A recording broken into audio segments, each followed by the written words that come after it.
She's still laughing.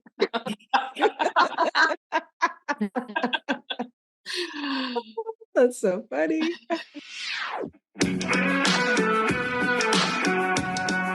Welcome to 5 Lemons Left. We're the real stuff, the lemons making lemonade. So pucker up, because we're going to be discussing our life's lessons and the nitty-gritty details of our spiritual journeys.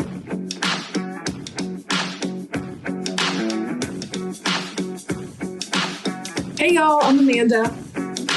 And I'm Drusilla. I'm Melissa. Hello, this is Morgan. And I'm Penny. Welcome to our podcast today. Silent.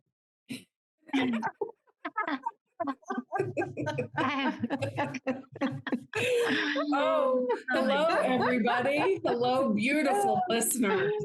This is episode 65. Staying alive. Staying alive. Penny's singing a song for us. We're talking 65. How funny. I love starting off with a laugh. Love starting off. Today we're talking about projection. And it came up because of River. River is my horse, and we've been riding together for a year and a half, almost 2 years. And the other day, I had a couple of sessions, a couple of rides that we were arguing, and that's no bueno. Like, I don't want to argue with my horse. I don't want to argue with anybody. And so I went out the next day, and I was really thinking, I was, kind of not upset or sad, but I was like, River doesn't like to go riding. River doesn't really like me. He doesn't want to do what I want to do. And when I showed up, he ended up like coming up to me, and I noticed I had the realization that he really does like going on rides, and he really does like messing with me. It's he gains joy from, pushing the envelope a little bit. Like, you said last week we couldn't do this. I'm going to try again, so it's super interesting. And we had a great ride because I let go of thinking he didn't like it, and I really embraced him liking it. Mm-hmm. So it's just amazing. It shifted everything. And in my life, well, River is in my life, but in other aspects of my life, I can really make a connection to what I'm thinking about a situation and how it manifests in reality. Mm-hmm. Yeah. So what was it specifically that helped you to have that shift? When he came up to me and we were going through the gate, and he really is a good horse. He really is. So when we were going through the gate, so like you open the gate, there's no stopping at the gate. There's just little rules, and he just walked through and turned right around, and he was really close to me, because usually when I close the gate, he gets a little scritchy on his neck, and we were doing that, and it just something about it. I don't know if he was sending me like a psychic vibe or something. He's like, I really like riding, and it has shifted everything. Mm-hmm. So that's what it was. Wasn't one thing. It was more of a sense of this isn't what I think it is. Mm-hmm. Yeah. But the time before, was it because were you just not not necessarily not accepting, but was it something you thought like, oh, this is not going right, he's not doing what I want, so he must be ... So here's what it is. So let's get down to the really what it is. So he doesn't live at my house. He lives at Lisa's house, and he lives, in a field with his friends. And Lisa was riding Flower, who is like their buddies, right? She's the mare of the herd, and, they're really good friends.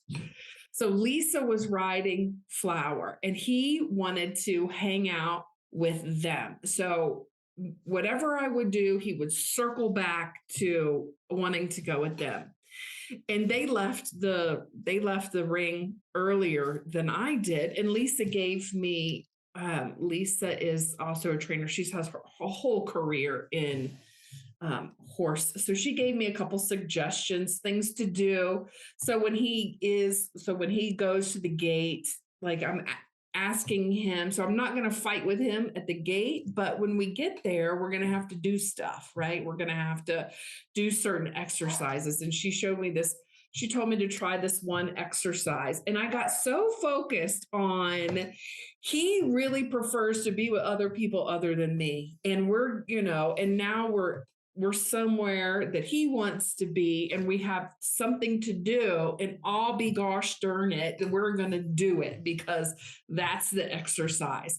And I got into a fight with him because, I got into a struggle. So there was a little bit of jealousy. There was a little bit of like, oh my God, he likes Lisa more than me, right? He likes his herd more than me, which, Lisa. He might be in love.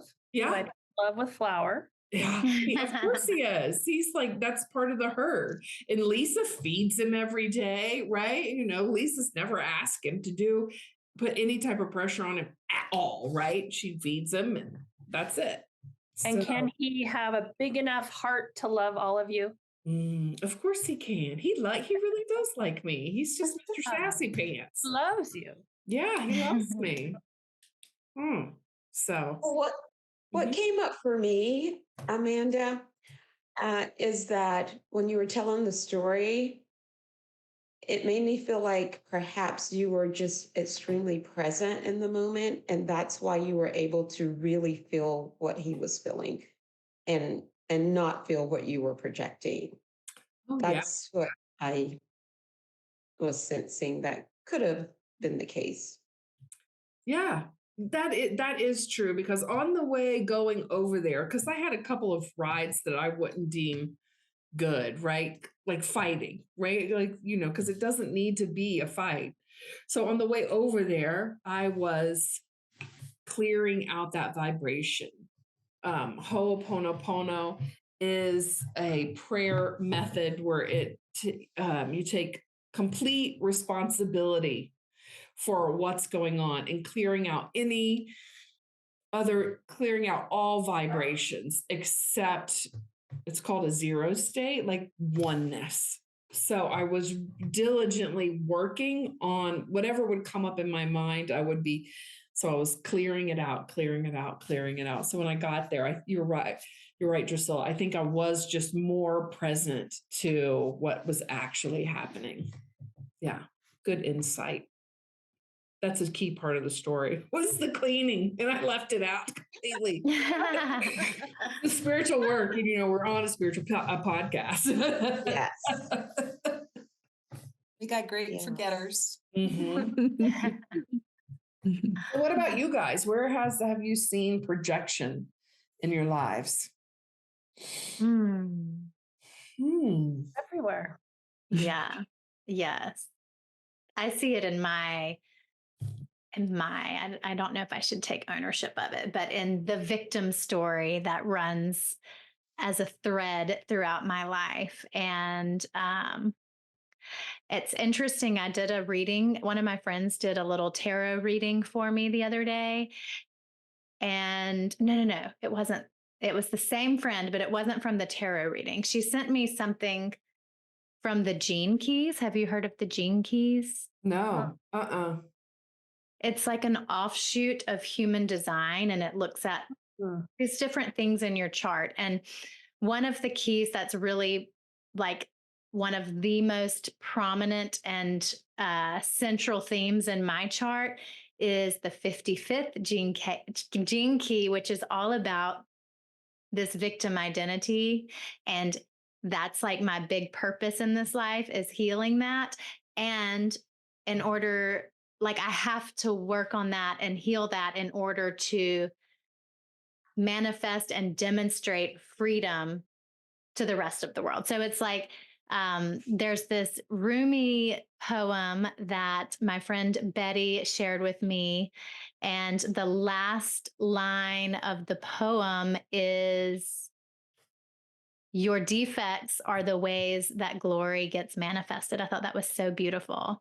And this was like just like the perfect little, like it was like a aha, but also like a I knew that, but it's really cool to hear it explained as to like why I keep coming up against this like story of me being the victim of the world out there, of the bad guys out there, of the mean people out there, and the bad government out there. And so it's just it's a different, it's the same projection, and it's like showing up a little bit differently. This is, I would say yours is like the micro example, and this is more of like a macro Yeah. example. Mhm. But yeah, the ego, that is the nature of the ego, is to project outside of itself what it doesn't want to take ownership of. But we can't project anything outside of ourselves because there's only one. So it's smoke and mirrors. But that it just shows up in my life over and over and over again. I slip back into that story of being a victim over and over and over again. But I have been recognizing it and not getting comfortable there. Like I've been like recognizing when that occurs and like shifting the pattern. But yeah, that's my experience. I love that story, Morgan. That's clarity. That's amazing. Um, yeah, to be able to know that about yourself, to recognize it, and to be able to know that that's your pretty much your life's journey. Kind of what I pointed out last week about myself, that obviously relationships are it for me. And I think the word for me is trust. Um, Being able to trust people, friends, spouse, whomever. And I think Jennifer Hadley actually pointed it out to me in my very first year um, in Masterful Living as well. So Yeah. thank you for sharing that. Yeah. And I really loved hearing that confirmation that it is my path through to freedom, and that is my gift to share with the world. It's like we don't have to run away from these perceived flaws in our personalities and in our egos. Like they are the way that our glory gets manifested, like as we're having this human experience. So I loved that as well. Like we don't have to be so hard on ourselves for these human conditions that we're experiencing. A friend of mine yesterday, I was having a talk with her, and I love what you just said, Morgan. And I'm going to use that as one of the post-its today. Your defects are the way that glory gets manifested. I was talking with a friend yesterday, and I was having kind of a challenging day. And so she was helping me reason things out. And I realized that my life was pretty unmanageable yesterday, and it's continuing a little bit today too. But I'm working, partnering up with my higher power, doing this spiritual practices that I do. But anyway, she said that I will never do anything different if I think I have it all under control. Oh.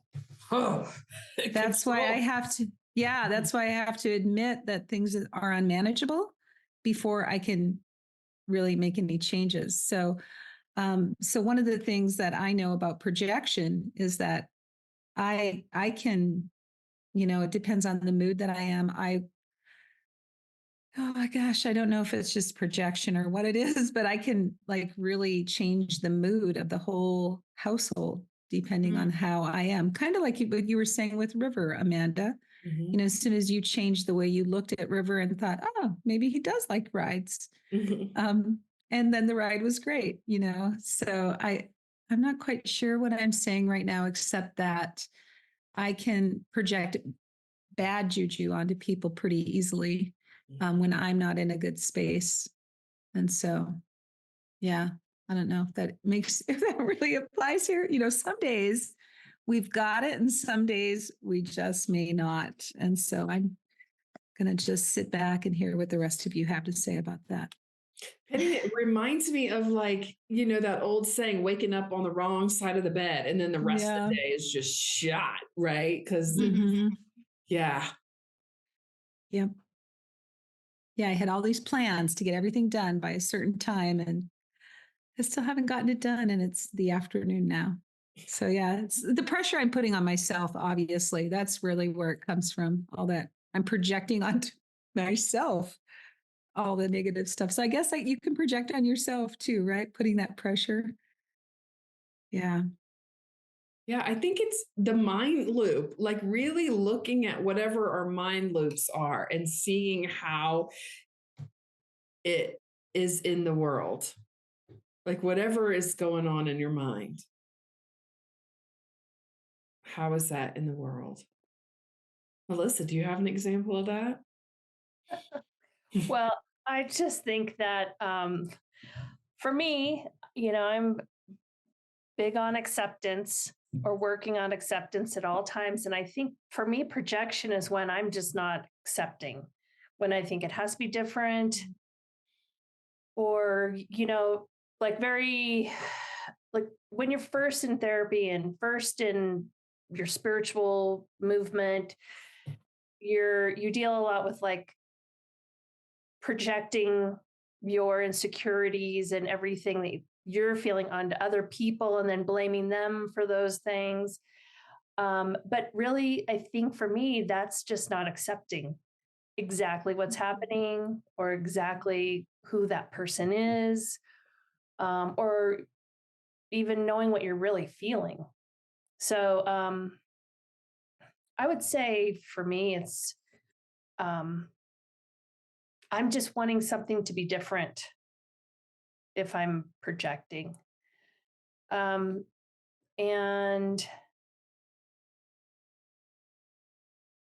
I think that's it. For me, it all comes back to acceptance. Like, this is how it is. That's valuable, the way you put that, Melissa. Thank you. It is really about, about yeah. acceptance. Yeah. It is valuable, and it does like ruffle my feathers a little bit too, right? Like, why would I accept some things in my life if I don't want them there? Yeah. Mm-hmm. Well, that's just it. Why do you accept them in your life if you don't want them there? Right? But isn't that what acceptance means, right? Accepting them in my life. Or does that not what acceptance means? It depends. Yeah, explain, Melissa. That's a good question, Amanda. Well, is acceptance? Yeah. Yeah, go a little deeper with that. Okay. So for me, I would say within my marriage, whenever I want my husband to be different, say something different than he said, be something different, respond differently. It's me just not accepting that this is exactly how it is. And I can at a certain point go, this is not for me anymore. And I can make a change based on information, but it which you can do. You can accept that you want to make a change. But for me, I just find a lot of friction in the world and in my life when I want other people to be different or other situations to be different than they are. Yeah. And, maybe without, it's just every time I want it to be different, I have to, usually it's because I'm feeling uncomfortable about a situation. But once I can start saying, okay, this is how it is, this is who he is. And then there's some friction and some like electricity off of it. Then it's easier to accept this is just how it is. Am I just talking in circles, Amanda? I got lost in the sauce there a little. I did. No, I think She I started think glossing over. it sounds like removing the judgment. Yes. Everything is really neutral, and Yes. it's making a judgment out of it that makes it the conflict. Yes. So, yes. So it's like Wayne Dyer's book, every conflict has a spiritual solution, and the spirit of it is not using judgment and accepting things as they are. Yeah. No And matter there's what. also there's the quote, grant me the serenity prayer. Mhm. Penny, Melissa, give it to us.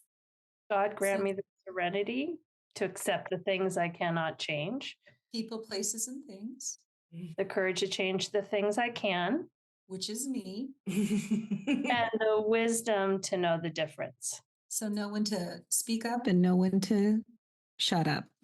Yeah. And it makes me think, I think I referenced this in our last episode. So sorry if I sound like a broken record, but it makes me think about when things were the most intense with my relationship with my husband. I had to come to a place of total acceptance. I realized I had not been accepting him for exactly how he was choosing to show up, which at the time was as an active alcoholic. That was his choice to show up that way. And I wasn't accepting that. I was holding on to a vision of what I saw that he could be. And we've been taught by this world that that is loving, but that is actually felt energetically, subconsciously, on some level by the person as they are not accepting me and loving me unconditionally. This is who I am right now. This is how I'm showing up right now. And so I had to get to the place of loving acceptance of him exactly as he was showing up. And then from that place of acceptance, I could decide if I wanted to maintain the relationship in its current form or if I wanted to allow it to shift. So I don't know if that. Mm-hmm. That does help, because what I'm hearing, if I got this wrong, Morgan, please correct me, because like I said, I got lost in the sauce for a second. So there was a projection of the ideal husband, and that wasn't being met. That was actually projecting that onto your spouse, was actually making it worse, or like it was causing friction. And then so that there was a projection was like step one, that this person isn't who I think that they should be. And then the step two is the acceptance. And so it doesn't necessarily mean that I accept I accept what is happening, but then step three is a choice, right? I can choose to stay, or I can choose to change it. Yeah. And you can also, finish your thought. I don't want you to Yeah. forget what you're about to say. And the controller in me, right, needs choices. I don't feel comfortable unless there's a choice in there somewhere, right? It makes me very uncomfortable. Yeah. Yeah. I could see your walls going up a little bit. But what if your choice was to be in ego or in love? Yeah. And your ego would say, this has to be different because I'm really uncomfortable here, or I have a lot of fear. And if, let's say, Morgan's situation, if John Mark doesn't get his shit together and show up the person I know he can be, then I got to start all over. I how minds go. You're like, then I got to leave, and then I've got to divorce him, and then I got to get on dating apps, and then I got to, it's like, so it's back to the ego and the projection of your ego. And I think you're always going to project, unless you're just in loving acceptance, you're going to project from your insecurities. And we don't want to lose the valuable little gem that's in the story with Morgan right now.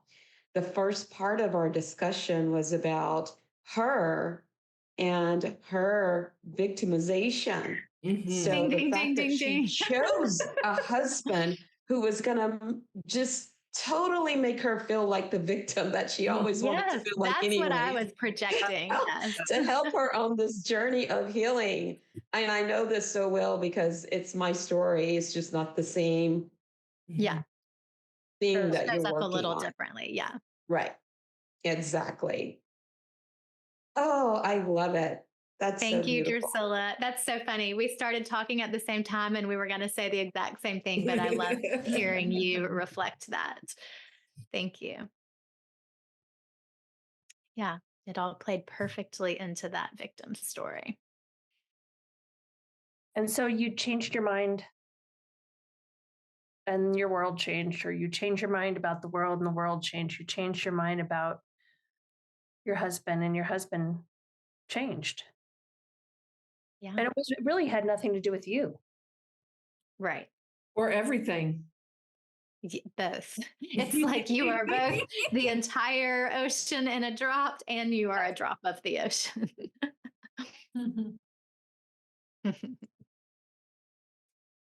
Fun digging into this stuff. It is. So, Melissa, if you feel comfortable, like when you were talking about your husband not giving you what you thought you needed or whatever, is that shifting? I thought we were talking about Morgan. Oh, we were. I'm sorry. You had to step away for a second. So you're in the hot seat, Melissa. No, I just rather talk about Morgan and her stuff than me. Yeah. So, Of course. The spotlight's on you right now. no, it's fine. No, I think, I had a situation where I brought some information to my husband that I have not been talking to him about. And I thought, oh, this is a great opportunity for us to like chit chat about all the stuff that I have not brought to him. And I wanted him to say, you're so great. This is, blah, blah, blah. I just had an expectation of how he was going to show up and support me. And that did not happen. So then laughing because I totally get it. and so this was last night. So I spent the whole rest of the night going, what is his problem? What is his, just, he's so self-absorbed. Is he a narcissist? I better check that definition on Google. Just like the whole thing. And like, oh my God, if he can't get his shit together and support me, I can't be in this relationship. Just this whole thing. And it reminds me of going to the hardware store for milk, which is, I knew that I wasn't going to get what I needed in that situation from him. And I needed to go tell someone else about it and air it out, and we've talked about my relationship in our relationship podcasts in the past. And I love him and I trust him and I rely on him and I have faith in him. And just, he wasn't the person to talk about this stuff with and get what I needed for it. I just needed somebody to not tell me what to do, not try to be like my business partner in it. I needed someone to just really listen, and he was not doing that. Did you tell him that that's what you needed? No, I went to the room and had a timeout and scrolled through Instagram. And since this is the Let's Focus on Melissa show. So it's when you said that you had this thing that you were holding that you wanted to talk about, somewhere in your mind, were you holding it from talking to your husband because you knew he wasn't? Were you projecting that he's not going to give you what you need? And it happened. Exactly. And it happened. Yeah, it was a real, like, my business and what I'm manifesting and focusing on is going in a real spiritual direction. Mhm. And I like where it's going. It feels so big and amazing to me. And he was just really like bringing it back down to the numbers, bringing it back down to making money. And I was like, I want someone to dream with me here. I don't want it to go really like shrunken down, concrete, worldly. Let's figure Mhm. out how we do this and put our, boots to the ground. I wanted, and he's just not. He is a lot. He's a huge dreamer. I mean, I think I've learned to dream as big as I dream from him. But in this case, it was not. It it just wasn't his reaction. I think I was in a place where I wanted that, and he wasn't in a place for it. But you hoped he would read your mind and know that that's what you needed, right? Yes. I think my victim string was stringing through, and I just took the opportunity to. You didn't mean here. You're not giving me what I want. I'm going to go pout in another room. So that's what I did. If you were going to hit the redo button, what would be different? I'd probably call someone else and talk about it with them. That's interesting. It's not like, it wasn't like, I'm going to tell him what I need. I'm going to ask for, let's have a dreaming session. It's just like, Yeah. nope, I'm just going to go to someone else. I'll go to the hardware store for hardware. Yeah. Yeah. Anything that Allison Armstrong would teach us about this encounter, Amanda? From what I have learned, like to have, she talks about like dreams, and there's different categories of dreams, and like really setting aside time to like, okay, these were our big dreams and they have nothing to do with reality or with goal setting or anything. Just give a space to, let's just dream and get it out there and have a conversation about it. And then like at any point, if you actually wanted to like put it into fruition, then that's a different discussion. Is like, I'm not sure when a dream becomes a goal. I guess when it's a goal, then it's a different type of discussion, and it's actually like asking for what you need and also setting it up for Well, you're Yeah. saying that you're also reminding me of what when we had our episode where Angela came on and was talking about relationships, her relationship with her husband, Mhm. and it kind of was like that. I shoulds. It would have been really helpful if I would have kind of thought, where is he in his day? Like Oh yeah. when Angela was talking, I don't know Yeah. how many couple episodes, maybe 5 episodes ago for listeners, Angela was talking about knowing what not to talk about her with her husband when he comes in from the door after work, and he needs to like reorganize his day into the home life now, and he needed time to decompress. I think it's the same thing. Mhm. I could have been a little smarter. Let's see. I could have done it differently where I wouldn't have been a victim. Mhm. And I could have, and I fed into that. And I do also have that victim thread, right? And so I could have waited because he was already in this, like, pounding his chest kind of thing. And I should have it would probably landed differently if I had waited for a different time. Oh, that's interesting. So, I mean, intuition is part of this too. So, at any point, did your intuition go, maybe not now? Yes, Yes. totally. Yeah. And the name of the episode that with Angela that Melissa was referring to was Hope for Healed Relationships. If you listeners want to listen to that on from Where we all learned about Allison Armstrong Yeah. that Amanda was just talking about. So just such great information. And again, it's like going back to the acceptance. Like I could accept that it just wasn't the right time for him. He was blowing off steam, and we were talking about all this business stuff and some legal stuff. And for me to pivot over to my dreams, and hoping he gets on board and we just start dreaming together, was a little bit of a setup, probably for him. Yeah. Do you think Yeah. that he thought that he was being loving and supportive in the Oh, way that he knew how to be? I asked him, yeah.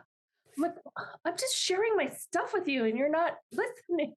He's like, I thought I was being a very good listener. So, you know, it's- I'm sorry if I missed this, Melissa, but so were you or were you not going into the discussion looking to be the victim?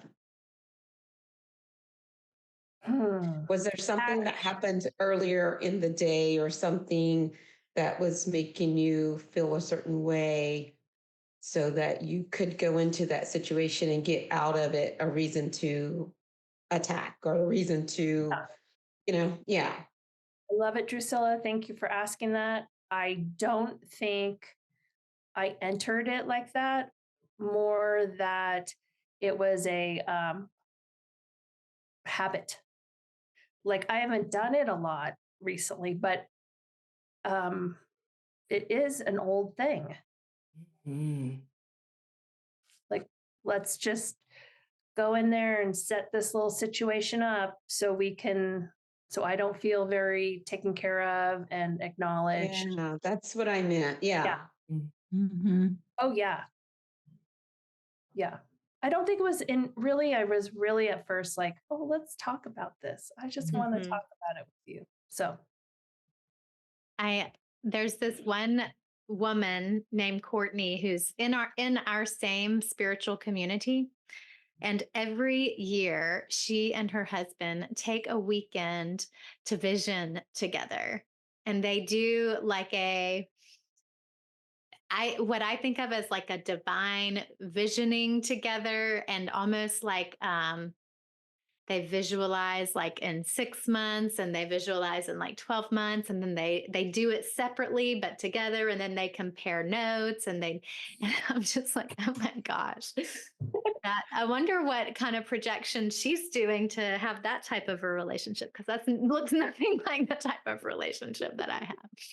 Although that would be fun.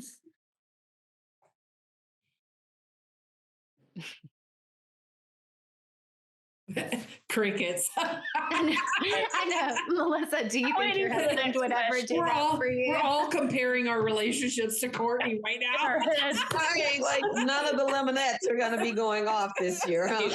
I'm not vision questing with my husband anytime soon. Why is that? Do you think that he would be uninterested? No, he would actually probably love it.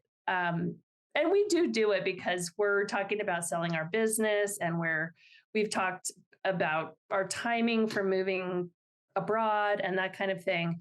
So, I mean, that's all dreamy stuff, Yeah. So we do have those discussions. I think for me, it was just more of like the manifestation I'm doing. That's a little woo-woo, maybe. I was like, okay, he's gonna criticize me, or like I think I went into it also very sensitive, waiting maybe, because I was like, this is a little woo-woo, what's he gonna think? It's so easy for old thought patterns to reemerge, right? It's just like, is this really healed? Mike and I had this thing where I did something that wasn't very thoughtful, right? Imagine that. And he, told me what I did wrong, and I got defensive, right? I was like, and that is an old pattern, like, attack, defend, attack, defend. Right. And then later on that night, at dinner, because food is a trigger for me. I love to eat. And I went back from I was like hiding food. And he said something about, he was like, I thought there was more left in the pan or something like that. Right. And it just sent me off on a whole nother trigger that I really thought it was healed. Like, I didn't think that I had, like, I thought that was healed. And I seriously believe, like, so we started down an old path, a very worn, very familiar path. And, something else came, and one of those old familiar paths came back up to see if it was healed. And it was just, it wasn't as bad as it has been in the past. Like the next morning, I got up and I was like, hey, I got that wrong, right? You were telling me, how you were feeling, and I had a bad reaction, and I just owned it and I apologized for it and we moved on, right? It was a big healing. But those old patterns are sneaky. They're so sneaky. Yes. Mm-hmm. They are. And noticing that you were able to move through it more quickly is that's where the win is. Yeah. Where the progress is. Yeah. Because my just owning that I didn't do it wrong, like it felt okay and it felt comfortable. Whereas before, like it would have been a lot of internal struggle. Like, do I want to admit that I did something wrong? Because then, whatever, that whole story, like, it was just, what? I own it. I had a bad reaction. And then we were both able just to move on from it. Yep. I think that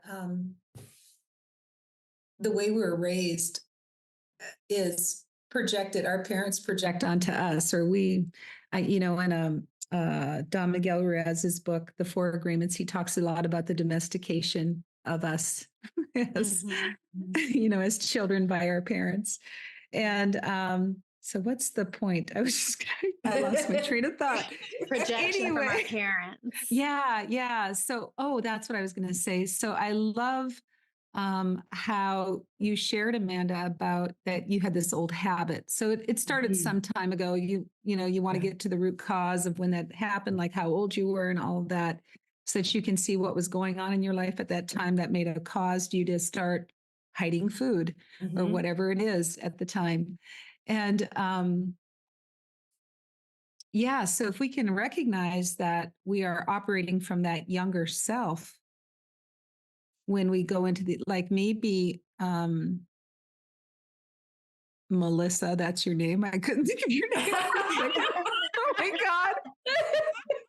Maybe that's hilarious. That's my name. Paula. That's my name, Paula. Melissa, you can say Penny. So maybe Melissa, just what I was just trying to think of about that situation, similar to Amanda's, is maybe, those old habits, you were operating from a younger self at that time, and that had you not being in your power center, your adult, wiser, more mature space where no matter what he would have said or done, like Morgan's done with John Mark, no matter what, you stay in your loving heart.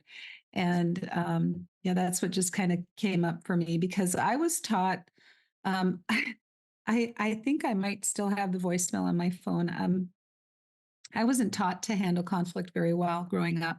It was usually a lot of yelling and screaming and fighting and cussing, and probably some hitting in there too. And so one of my friends from college, her and her husband were on their way to California from Atlanta. Oh, they live in Decatur. That's where Drusilla lives, in that area. Anyway, and they something came up where they couldn't quite get to where they were going to get to at the right time. And so my friend's name is Muffy, and she had called me to tell me that this was going on. And then I think she thought she hung up her phone, but she didn't. And so I heard their whole conversation, and it was so beautiful the way they were reasoning things out and just talking. They were just talking in a normal voice.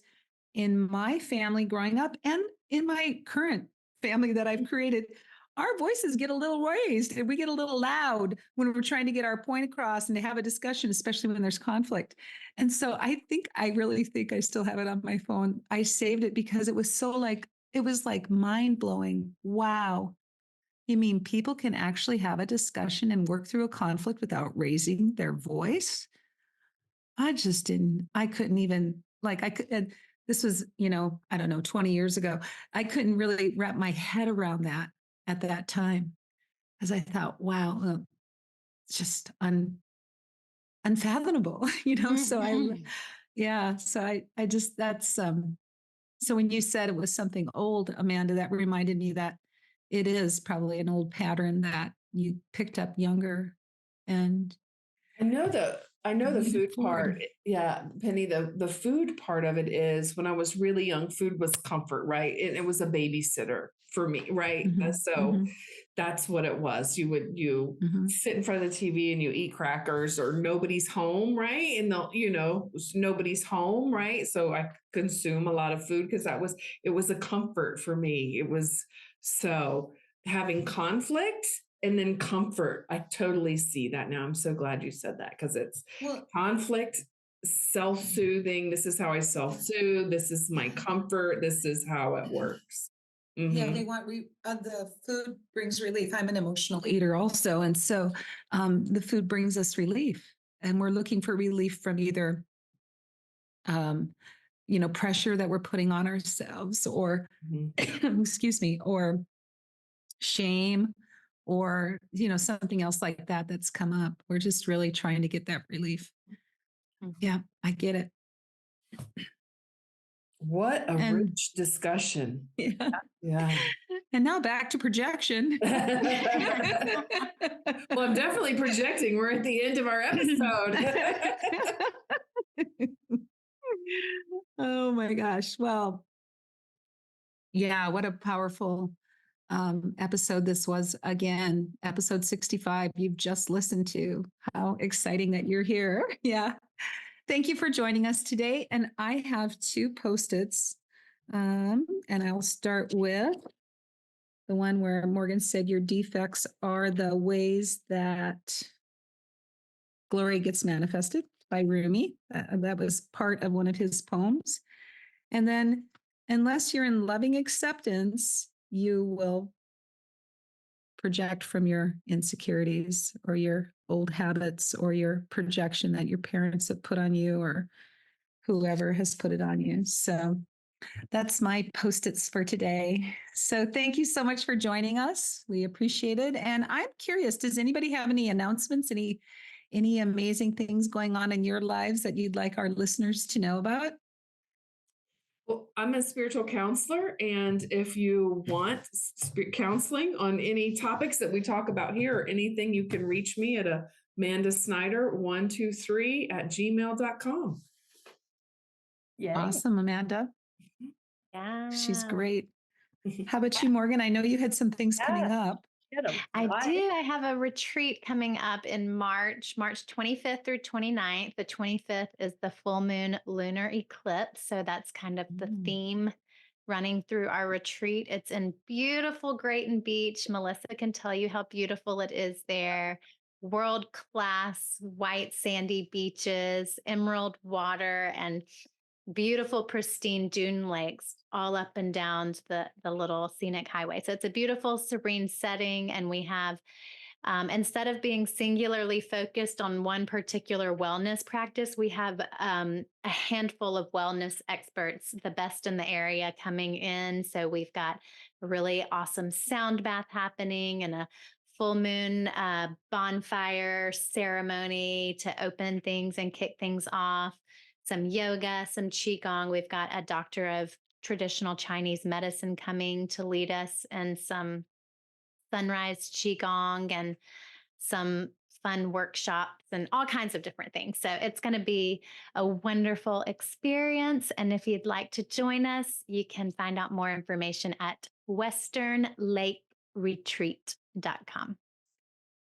Cool. Western, Western, Lake, Lake, retreat, RETREAT.com. Exactly. Awesome. Thank Love you. it. Thank you, Morgan. That sounds fabulous. Yes, I'm excited. Anybody else have anything going on that they'd like to showcase right now? Spotlight. Okay, well, that's it. That's a wrap. We gotta squeeze that lemon and get out of here. Or I should say we've squeezed the lemon and it's time to go. Bye, y'all. Have a great rest of your week.